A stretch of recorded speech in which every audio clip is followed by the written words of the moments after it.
अब तो मैं इनके पीछे पड़ जाऊंगी और मैं इनकी वाट लगा दूंगी, एक एक को एक्सपोज करूंगी। एक सेकंड, ਤੁਸੀਂ ਕਿਹੜੀ ਕੰਗਣਾ ਦੀ ਗੱਲ ਕਰ ਰਹੇ ਹੋ? ਕਿਉਂਕਿ ਜਿਹੜੀ ਕੰਗਣਾ ਨੂੰ ਅਸੀਂ ਜਾਣਦੇ ਆ ਉਹ ਬੋਲਦੀ ਕਿੱਥੇ ਵੇ? ਉਹ ਤਾਂ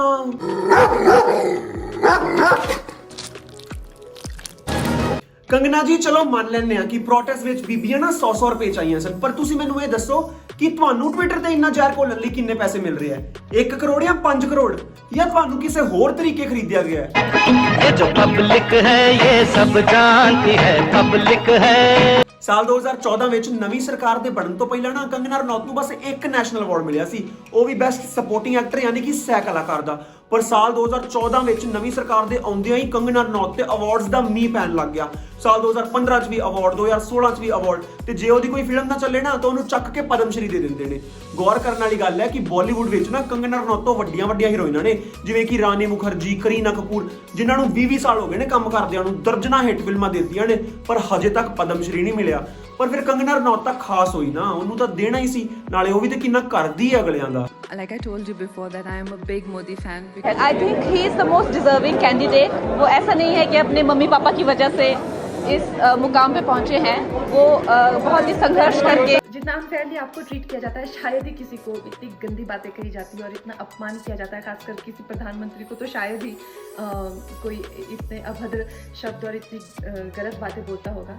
मगर आप जानते हैं कि वो बहुत कम लोग हैं, वो सिर्फ एक प्रोपेगेंडा है। ਜਦੋਂ ਦੇ ਕੰਗਨਾ ਰਣੌਤ ਨੂੰ ਸਰਕਾਰ ਵੱਲੋਂ ਅਵਾਰਡ ਮਿਲਣ ਲੱਗੇ ਨੇ ਨਾ, ਇਹ ਦੂਜੇ ਅਵਾਰਡਸ ਬਾਰੇ ਪਤਾ ਕੀ ਕਹਿੰਦੇ ਨੇ? अवार्ड फंक्शंस एक नंबर के फ्रॉड हैं, बहुत गलत एनवायरनमेंट है ये अवार्ड्स का, मुझे तो नहीं पसंद बिल्कुल भी। ਅੱਛਾ ਜੀ, ਉਦੋਂ ਤਾਂ ਬੜੇ ਪਸੰਦ ਸੀ ਜਦੋਂ ਆਪ ਲੈਣ ਜਾਂਦੇ ਹੁੰਦੇ ਸੀ। मैं धन्यवादी हूँ मिस्टर मुकेश भट्ट की, महेश भट्ट की, अनुराग बासु की, जिन्होंने मुझ पे इतनी मेहनत की और जिनकी वजह से आज मुझे इतनी इज्जत मिल रही है, क्योंकि इतना बड़ा सम्मान पाना किसी अकेले इंसान की हैसियत नहीं होती है। हिपोक्रेसी की भी सीमा होती है। ਯਾਰ ਇੱਕ ਨੰਬਰ ਦੀ ਝੂਠੀ ਤੇ ਪਖੰਡੀ ਔਰਤ ਤੇ ਹੈ ਹੀ ਹੈ, ਪਰ ਜਦੋਂ ਦੀ ਇਹਨੇ ਝਾਂਸੀ ਕੀ ਰਾਣੀ ਵਾਲੀ ਫਿਲਮ ਕੀਤੀ ਹੈ ਨਾ, ਇਹਦਾ ਦਿਮਾਗ ਵੀ ਖਰਾਬ ਹੋ ਗਿਆ, ਆਪਣੇ ਆਪ ਨੂੰ ਝਾਂਸੀ ਕੀ ਰਾਣੀ ਵੀ ਸਮਝਣ ਲੱਗ ਗਈ ਹੈ। ਪਿਛਲੇ ਦਿਨੀ ਜਦੋਂ ਬੰਬੇ ਵਾਲਿਆਂ ਨੇ ਦੀ ਕੰਨ ਤੋੜਤੀ ਸੀ ਨਾ, ਇੱਕ ਦਿਨ ਟਵੀਟ ਕਰਕੇ ਕਹਿੰਦੀ ਕਿ जैसे अंग्रेजों ने रानी लक्ष्मीबाई का किला तोड़ा था, इन्होंने मेरा घर तोड़ दिया। ਬੀਬਾ ਜੀ, ਤੁਹਾਡੇ ਤੇ ਰਾਣੀ ਲక్ష్ਮੀਬਾਈ 'ਚ ਨਾ ਓਨਾ ਹੀ ਫਰਕ ਹੈ ਜਿੰਨਾ ਇੱਕ ਬਿੱਲੀ ਤੇ ਇੱਕ ਸ਼ੇਰਨੀ 'ਚ ਹੁੰਦਾ ਹੈ। ਪਰ ਫਿਰ ਵੀ ਜੇ ਤੁਸੀਂ ਇਹ ਵਹਿਮ ਪਾਲੀ ਬੈਠੇ ਹੋ ਨਾ, ਤੇ ਮੈਂ ਤੁਹਾਨੂੰ ਦੱਸ ਦਿਆਂ ਕਿ ਰਾਣੀ ਲక్ష్ਮੀਬਾਈ ਨਾ ਆਪਣੇ ਦੁਸ਼ਮਣਾਂ ਨਾਲ ਲੜਦੀ ਸੀ, ਅੰਗਰੇਜ਼ਾਂ ਨਾਲ ਲੜਦੀ ਸੀ, ਪਰ ਤੁਸੀਂ ਤਾਂ ਇੱਥੇ ਆਪਣੇ ਲੋਕਾਂ ਨਾਲ ਲੜੀ ਜਾਂਦੇ ਹੋ। ਤੇ ਨਾਲੇ ਰਾਣੀ ਲక్ష్ਮੀਬਾਈ ਨਾ ਗਰੀਬ ਤੇ ਬੇਸਹਾਰਾ ਲੋਕਾਂ ਨੂੰ ਉਹਨਾਂ ਦਾ ਹੱਕ ਦਿਵਾਉਂਦੀ ਸੀ, ਪਰ ਤੁਸੀਂ ਤਾਂ ਉਹਨਾਂ ਦਾ ਹੱਕ ਖੋਹਣ ਲਈ ਜਾਣੇ ਜਾਂਦੇ ਹੋ। ਜਿਨ੍ਹਾਂ ਨੂੰ ਨਹੀਂ ਪਤਾ, ਮੈਂ ਦੱਸ ਦਿਆਂ ਕਿ ਇਹਨੇ ਬੰਬੇ 'ਚ ਕਿਹੜੇ ਗੁੱਲ ਖਿਲਾਏ ਨੇ। ਇਹਨੇ ਨਾ ਇੱਕ ਫਿਲਮ ਕੀਤੀ ਸੀ ਸਿਮਰਨ, ਜਿਹੜੇ ਬੰਦੇ ਨੇ ਉਹ ਫਿਲਮ ਲਿਖੀ ਸੀ ਨਾ ਅਪੂਰਵਾ ਸਰਾਣੀ, ਇਹਨੇ ਉਹਦਾ ਕ੍ਰੈਡਿਟ ਹੀ ਖੋ ਲਿਆ ਤੇ ਡਾਇਰੈਕਟਰ ਪ੍ਰੋਡਿਊਸਰ ਤੇ ਦਬਾਅ ਬਣਾ ਕੇ ਆਪਣਾ ਨਾਮ ਲਿਸਟ ਆਫ ਰਾਈਟਰਸ 'ਚ ਲਿਖਾ ਲਿਆ ਵੀ ਮੈਂ ਵੀ ਇਹਦੇ ਨਾਲ ਮਿਲ ਕੇ ਲਿਖੀ ਹੈ ਫਿਲਮ। ਐਡੀ ਚਾਲੂ ਚੀਜ਼ ਹੈ ਇਹ। अपूर्व का कहना है कि कंगना अपना क्रेडिट बेवजह ले रही हैं। इस बात से अपूर्व को तकलीफ हुई है। उनका कहना है कि सारी मेहनत उन्होंने ही की है और नो ड्राफ्ट लिखे हैं। सबके सब चोर हैं साले। ਉਸ ਤੋਂ ਬਾਅਦ ਮਣੀਕਰਨਿਕਾ ਫਿਲਮਸ ਤੇ ਇਹਨੇ ਹੱਕ ਮਾਰੀ ਦੀਆਂ ਸਾਰੀਆਂ ਹੱਦਾਂ ਹੀ ਪਾਰ ਕਰ ਦਿੱਤੀਆਂ। ਸਭ ਤੋਂ ਪਹਿਲਾਂ ਇਹਨੇ ਫਿਲਮ ਦੇ ਡਾਇਰੈਕਟਰ ਕ੍ਰਿਸ਼, ਜਿਹਨੇ ਕਿ ਸਾਰੀ ਫਿਲਮ ਡਾਇਰੈਕਟ ਕੀਤੀ ਸੀ, ਉਹਨੂੰ ਬਾਹਰ ਕਰਾਇਆ ਤੇ ਵਿੱਚ 3-4 ਸੀਨ ਆਪਣੇ ਜੋੜ ਕੇ ਤੇ ਮੀਡੀਆ 'ਚ ਇਹ ਫੈਲਾਤਾ ਵੀ ਸਾਰੀ ਫਿਲਮ ਮੈਂ ਹੀ ਡਾਇਰੈਕਟ ਕੀਤੀ ਹੈ। I was the director. Sir, you see the teaser. Until October 1st, I was the director. When the trailer come, my name and it came, and can't use that word bullshit actually. It's real bullshit. ਇਹ madam ਇੱਥੇ ਨਹੀਂ ਰੁਕੀ। ਇਸ ਤੋਂ ਬਾਅਦ ਇਹਨੇ film ਦੇ actors Sonu Sood ਤੇ ਮਿਸ਼ਟੀ ਚੱਕਰਵਰਤੀ ਦੇ ਸਾਰੇ ਸੀਨ ਹੀ ਕਟਵਾਤੇ। ਸੋਨੂ ਸੂਦ ਨੂੰ ਤੇ ਇਹਨੇ ਇੰਨਾ ਪਰੇਸ਼ਾਨ ਕੀਤਾ ਵੀ ਹਾਰ ਕੇ ਉਹ ਬੰਦੇ ਨੂੰ ਫਿਲਮ ਛੱਡਣੀ ਪੈ ਗਈ। The way it was edited, the way the scenes that we shot were missing in the thing, so that really disturbed me. ਤੇ ਜਦੋਂ ਉਹਨੇ ਫਿਲਮ ਛੱਡ ਦਿੱਤੀ, ਉਸ ਤੋਂ ਬਾਅਦ ਫਿਰ ਇਹਨੇ ਉਹਦੇ ਝੂਠੇ ਮੂਠੇ ਬਲੇਮ ਲਾਣੇ ਸ਼ੁਰੂ ਕਰ ਦਿੱਤੇ ਵੀ ਇਹ ਫੀਮੇਲ ਡਾਇਰੈਕਟਰ ਦੇ ਅੰਡਰ ਕੰਮ ਨਹੀਂ ਕਰਨਾ ਚਾਹੁੰਦਾ। ਹਾਲਾਂਕਿ ਉਹ ਬੰਦਾ ਆਲਰੇਡੀ ਇੱਕ ਫੀਮੇਲ ਡਾਇਰੈਕਟਰ ਫਰਾ ਖਾਨ ਦੇ ਅੰਡਰ ਕੰਮ ਕਰ ਚੁੱਕਿਆ ਸੀ, ਪਰ ਮਿਸ਼ਟੀ ਚੱਕਰਵਰਤੀ ਨੂੰ ਇਹਦੀਆਂ ਹਰਕਤਾਂ ਦਾ ਥੋੜਾ ਲੇਟ ਹੀ पता चलिया। उनके लिए तो पूरी दुनिया झूठी है। मुझे बोला गया कि आप मूवी में साइन करने से पहले इस मूवी में आपका 5 मिनट का कैरेक्टर है, उस 5 मिनट में आप गोली चला रहे हो। I take that for granted. फिर मैं वो मूवी साइन करती हूँ। साइन करने के बाद जब मूवी बन के स्क्रीन पे आता है, तब मुझे ये दिख रहा है कि वो 5 मिनट में मैं गोली नहीं चला रही हूँ, मैं झाड़ू लगा रही हूँ, तो कोई भी डिसअपॉइंटेड होगा। You understand? जो भी लोग भी कह रहे हैं कि हमारा रोल काट दिया या हमको कुश्ती का सीन निकाल दिया या हमारी आवाज़ नहीं डाली, तो मेरा उन लोगों को यही कहना है कि देखिए, it is my prerogative as a director to decide कि मेरे को किस एक्टर को कैसे यूटिलाइज करना है। कह रहे ना कि हमको लीड रोल्स चाहिए, अरे भाई मेहनत करो। मेरा यही सजेशन है क्रिश के लिए कि ये सारी कंपनी को लेके एक फिल्म बनाए। हाँ, उसमें सोनू को वो ये ले विलन ले और इनको ये हीरोइन ले और अपूर्वा असरानी से स्टोरी लिखवाइए और एक ऐसी फिल्म बनाइए कि मुझे मजा चखा दीजिए। मैं छोटे मोटे एक्टरों को जिनको एक्टिंग नहीं आती उनको रखो, छोटे मोटे एक्टरों को जिनको एक्टिंग नहीं आती उनको रखो। शर्म है कुछ शर्म आया है नहीं, झांसी दी रानी आ हरकतां करदी चंगी लगदी है। वैसे पिछले साल तक ना ਇਹਦੀਆਂ ਜਾਲੀ ਹਰਕਤਾਂ ਬਸ ਫਿਲਮਾਂ ਤੱਕ ਸੀਮਤ ਸੀ, ਪਰ ਇਸ ਸਾਲ ਤਾਂ ਇਹਨੇ ਇੰਨਾ ਗੰਦ ਪਾਇਆ ਨਾ। ਪਿੱਛੇ ਜਦੋਂ ਸੁਸ਼ਾਂਤ ਸਿੰਘ ਰਾਜਪੂਤ ਦੀ ਡੈਥ ਹੋਈ, ਇਹਨੇ ਉਹ ਬੰਦੇ ਦੀ ਮੌਤ ਦਾ ਤਮਾਸ਼ਾ ਬਣਾਤਾ। ਰੋਜ਼ ਦੀਆਂ ਡਿਬੇਟ ਤੇ ਜਾਂਦੀ ਸੀ, ਵੀਡੀਓਜ਼, ਟਵੀਟਸ, ਮਤਲਬ ਇਹਨੇ ਇੰਨੀ ਪਬਲਿਸਿਟੀ ਚੱਕੀ ਹੈ ਨਾ ਉਹਦੀ ਡੈਥ ਤੋਂ।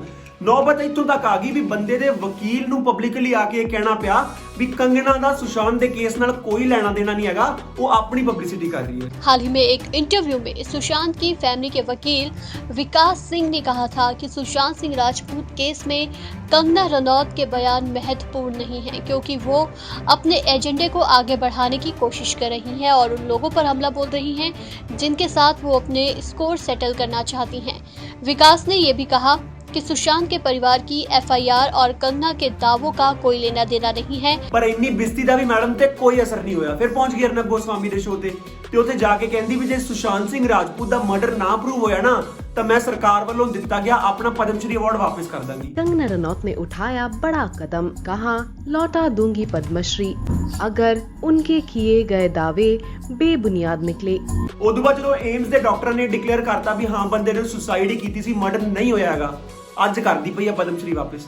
ਇੱਥੇ ਹੀ ਨਹੀਂ ਰੁਕੀ, ਇਹ ਤੋਂ ਬਾਅਦ ਜਦੋਂ ਬਾਲੀਵੁੱਡ ਦੇ ਡਰਗ ਰੈਕੇਟ ਦਾ ਪਤਾ ਚੱਲਿਆ ਤੇ ਕਹਿੰਦੀ कि बॉलीवुड ਦੇ ਸਾਰੇ ਐਕਟਰਾਂ ਦਾ ब्लड टेस्ट होना चाहिए। बॉलीवुड क्वीन कंगना रनौत ने बॉलीवुड में ड्रग्स के इस्तेमाल को लेकर बड़ा संगीन इल्जाम लगाया है। बाकायदा रणवीर सिंह, रणवीर कपूर, अयान मुखर्जी, विकी कौशल का नाम लेकर इनके ड्रग्स टेस्ट की मांग की। ਹੁਣ ਇਹਨੂੰ ਕੌਣ ਸਮਝਾਏ ਵੀ ਉਹਨਾਂ ਐਕਟਰਸ ਤੇ तू भी होनी है, ਜੇ तेरा ब्लड टेस्ट हो गया फिर तो दुनिया ਨੂੰ सारी सच्चाई पता चल जाएगी। दोस्तों, मैं 15-16 साल की थी जब मैं घर से भाग गई थी। जैसे ही मैं घर से भागी, 1.5-2 साल में मैं एक फिल्म स्टार थी, एक ड्रग एडिक्ट थी।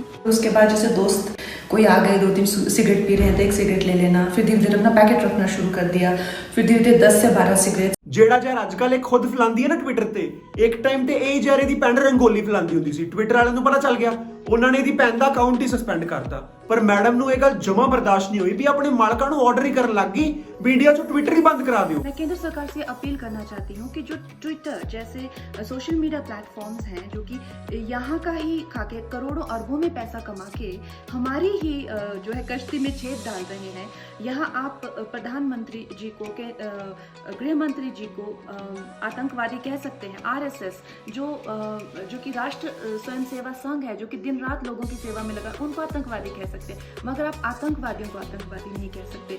तो इन प्लेटफॉर्म्स का दाना पानी बंद होना चाहिए। ਕੰਗਨਾ ਰਣੌਤ ਨਾ ਨੈਪੋਟਿਜ਼ਮ ਜਾਂ ਵੰਸ਼ਵਾਦ ਦੇ ਖਿਲਾਫ ਬੜਾ ਖੁੱਲ ਕੇ ਗੱਲ ਕਰਦੀ ਹੈ ਵੀ ਜਿਹੜੇ ਵੱਡੇ ਵੱਡੇ ਐਕਟਰਸ ਨੇ ਨਾ ਉਹਨਾਂ ਦੇ ਜਵਾਕਾਂ ਨੂੰ ਤੇ ਬੜੇ ਆਰਾਮ ਨਾਲ ਕੰਮ ਮਿਲ ਜਾਂਦਾ ਹੈ ਤੇ ਜਿਹੜੇ ਬਾਹਰੋਂ ਲੋਕ ਆਏ ਹੁੰਦੇ ਨੇ ਉਹਨਾਂ ਨੂੰ ਬੜੇ ਧੱਕੇ ਖਾਣੇ ਪੈਂਦੇ ਨੇ।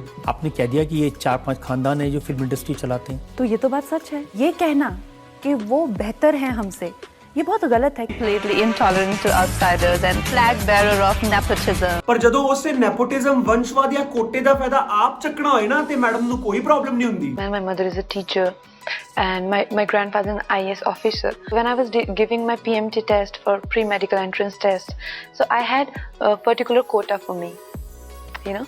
So because I come from this particular family, so when I come here, so how I look at star children is that they have 30% quota, how I had, you know. So I am just kind of coming into their territory. If somebody else try to give PMT test, they won't get that percentage of quota, you know. And ਜਿਹੜੇ ਅਰਨਬ ਗੋਸਵਾਮੀ ਦੀ ਇਹ ਭੈਣ ਬੜੀ ਫਿਰਦੀ ਹੈ ਨਾ, ਜਿਹਦੇ show ਤੇ ਹਰ ਦੂਜੇ ਦਿਨ ਪਹੁੰਚ ਜਾਂਦੀ ਹੈ, ਇਹਨੇ ਤੇ ਉਹਨੂੰ ਤੱਕ ਨਹੀਂ ਛੱਡਿਆ। Arnab Goswami, you know, and all of that, they're sitting across this table and talking rubbish, which my lawyer has again released a video. What do you mean by the movie mafia media? One minute. What do you mean by the movie mafia media? Movie mafia media is the media that they have bought. ਯਾਰ ਇਹ ਕਿਸ level ਦੀ ਝੂਠੀ ਤੇ ਦੋਗਲੀ ਔਰਤ ਹੈ ਨਾ, ਇਸ ਗੱਲ ਤੋਂ ਪਤਾ ਚੱਲਦਾ ਹੈ ਵੀ ਇੱਕ ਟਾਈਮ ਨਾ ਇਹ ਆਲੀਆ ਭੱਟ ਦੀ ਤਾਰੀਫ ਕਰਦੀ ਨਹੀਂ ਸੀ ਥੱਕਦੀ। She is the crown queen, undisputed queen, most definitely, and she definitely it's Alia's world and we are just living in it. ਇਹ ਆਲੀਆ ਭੱਟ ਦੀ ਦੁਨੀਆ ਹੈ, ਉਹ ਰੂਲ ਕਰਦੀ ਹੈ, ਅਸੀਂ ਤਾਂ ਬਸ ਟਾਈਮ ਹੀ ਕੱਟ ਰਹੇ ਹਾਂ।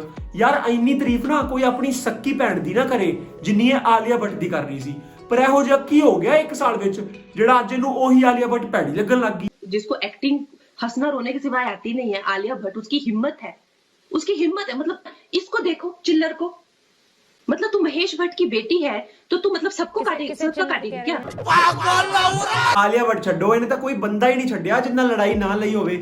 ਕਰਨ ਜੌਹਰ, ਤਾਪਸੀ ਪੰਨੂ, ਸਵਰਾ ਭਾਸਕਰ, ਰਿਤਿਕ ਰੋਸ਼ਨ। ਪਰ ਜਿਹੜਾ ਇਹਨੇ ਹੁਣ ਪੰਗਾ ਲਿਆ ਨਾ, ਪਹਿਲਾਂ ਕਿਸਾਨਾਂ ਨੂੰ ਆਤੰਕਵਾਦੀ ਕਹਿ ਕੇ ਤੇ ਫਿਰ ਉਹਨਾਂ ਨੂੰ 100-100 ਰੁਪਏ ਦੇ ਕਿਰਾਏ ਵਾਲੇ ਕਹਿ ਕੇ, ਹੁਣ ਇਹਦਾ ਬੰਨਾ ਕੀ ਹੈ? ਮੈਂ ਤੇ ਉਹੀ ਸੋਚ ਕੇ ਹੈਰਾਨ ਆ। ਇਸ ਲਈ ਮੇਰੇ ਇਹਦੇ ਮਾਲਕ ਅੱਗੇ ਹੱਥ ਜੋੜ ਕੇ ਬੇਨਤੀ ਹੈ ਵੀ ਪਿਛਲੀ ਵਾਰ ਤੇ ਇਹਨੂੰ Y+ ਸਿਕਿਉਰਿਟੀ ਦਿੱਤੀ ਸੀ ਨਾ, ਇਸ ਵਾਰ ਇਹਨੂੰ Z+ ਸਿਕਿਉਰਿਟੀ ਦੇ ਦਿਓ, ਕਿਉਂਕਿ ਬੰਬੇ ਵਾਲੇ ਤਾਂ ਕੁਝ ਕਰ ਨਹੀਂ ਪਾਏ ਪਰ ਪੰਜਾਬ ਵਾਲਿਆਂ ਦਾ ਖੂਨ ਕਿੰਨਾ ਤੱਤਾ ਹੈ ਨਾ, ਤੁਹਾਨੂੰ ਅੰਦਾਜ਼ਾ ਵੀ ਨਹੀਂ ਹੈ। ਕੰਟਰੋਲ ਯਾਰ ਇੰਨੇ ਝੂਠ ਨਾ, ਇਲੈਕਸ਼ਨ ਤੋਂ ਪਹਿਲਾਂ ਵੋਟ ਮੰਗਣਾ ਇਹ ਨੇਤਾ ਨਹੀਂ ਬੋਲਦੇ ਜਿੰਨੇ ਕੰਗਨਾ ਰਣੌਤ ਬੋਲਦੀ ਹੈ ਟਵਿੱਟਰ ਤੇ। ਐਂਡ ਅੱਜ ਦੀ ਡੇਟ ਤੇ ਨਾ ਇਹਨੂੰ ਇੰਡੀਆ 'ਚ ਕੋਈ ਸੀਰੀਅਸਲੀ ਨਹੀਂ ਲੈਂਦਾ, ਐਂਡ ਅਸੀਂ ਵੀ ਬਸ ਉਹੀ ਕਰਨਾ ਹੈ। ਯਾਰ ਚੈਨਲ ਨੂੰ ਸਬਸਕ੍ਰਾਈਬ ਕਰ ਲਓ ਜੇ ਵੀਡੀਓ ਚੰਗੀ ਲੱਗੀ ਹੋਵੇ, ਤੇ ਨਾਲੇ ਇਸ ਵੀਡੀਓ ਨੂੰ ਵੱਧ ਤੋਂ ਵੱਧ ਸ਼ੇਅਰ ਕਰੋ ਤਾਂ ਕਿ ਕੰਗਨਾ ਰਣੌਤ ਦਾ ਸੱਚ ਪੂਰੇ ਪੰਜਾਬ ਨੂੰ ਪਤਾ ਚੱਲ ਸਕੇ।